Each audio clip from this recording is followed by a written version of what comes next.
Hollvinafélag Unu í Sjólist hefur haft það fyrir sið að byrja sumarstarf sitt á sumardaginn 1.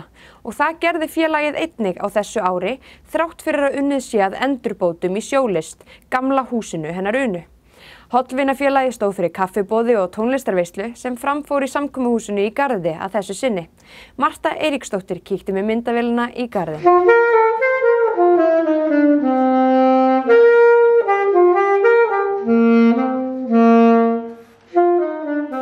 Erna Massibil, þú ert formaður dálítið einstaks félags hér í Garðinum í Suðurnesjabæ. Hvaða félag er þetta, Erna? Það er Hollvinafélag Unu Guðmundsdóttur í Sjólist. Una var mjög merkileg kona og þekkt víða land á sinni tíð og út fyrir landsteinana. Hún vann mikilvægt samfélagslegt starf hérna í Garðinum fyrir utan að hún var þekktur miðill og sjáandi og lækningamiðill. Hún átti heima þarna niður við sjó í þessu litla húsi sem þú ert að nefna, en þið tóku þetta hús að ykkur? Já, bærinn á þetta hús. Una arfleiddi bæinn að húsinu þegar hún lést. Og það var lengi vel í leigu og sem sagt séðu það svo sem þannig, en síðan var stofnað áhugamannafélag. Það búið að starfa svona nánast í tæpan áratug. Og þegar það var stofnað á afmælisdegi Unu 18. nóvember að þá gengu í félagið yfir 100 manns. Þannig að það var mörgum umhugað að nafni þessara konu yrði haldið á lofti. Bærinn gerði samning við félagið notkun á húsinu, en það svo sem var ekkert öðruvísi. All byggingarframkvæmd og annað var undir eftirliti og með vilja eigandans, sveitafélagsins. Og þannig hefur það verið. Húsið er núna í endurbyggingu. Er það því félagarnir sem eru það félagsmenn sem eru? Nei, en við styðjum það með á þann hátt að við sækjum styrki sem renna beint til framkvæmdana. Ég er að vona að þegar þetta ár sé liðið og þá verðum við búin að leggja 8 milljónir til framkvæmdana.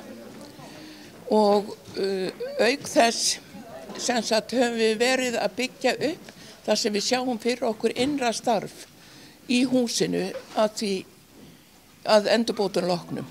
Öll svo vinna sem hefur verið lögð í þetta á meðan við vorum niður í litla húsinu Sjólist og þá núna, þetta er allt sjálfboðavinna, ekki fjáröflun. Það var ekki í anda Unu að selja til dæmis kaffi, það var bara þannig. En við svona, ef maður getur sagt, eyrnamerktum sumaropnun Sjólistar eða merktum sumardeginu 1. Okkur fannst það svona einhvern veginn í anda Unu og sérstaklega bjóða börn velkomin því hún vann mikið með börnum og úlingum alla sína tíð. Og húsið er í endurbyggingu núna og verður því ekki opið í sumar, er það? Nei. Það verður ekki, en við sáum ekki ástæðu til að sleppa sumardeginu 1. samt.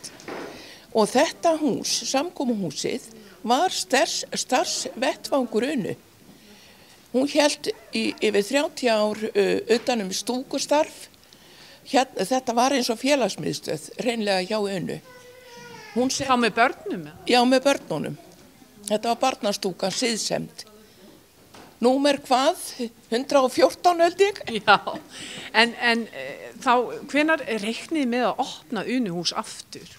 Það fer náttúrulega eftir sveitafélaginu, eiganda húsins, en við vonum bara sem fyrst. Við settum svolítið markið á 18. nóvember núna í haust því að þá hefði Unu orðið 125 ára, en það verður bara að sjá hvað verður. Á sumardaginn 1.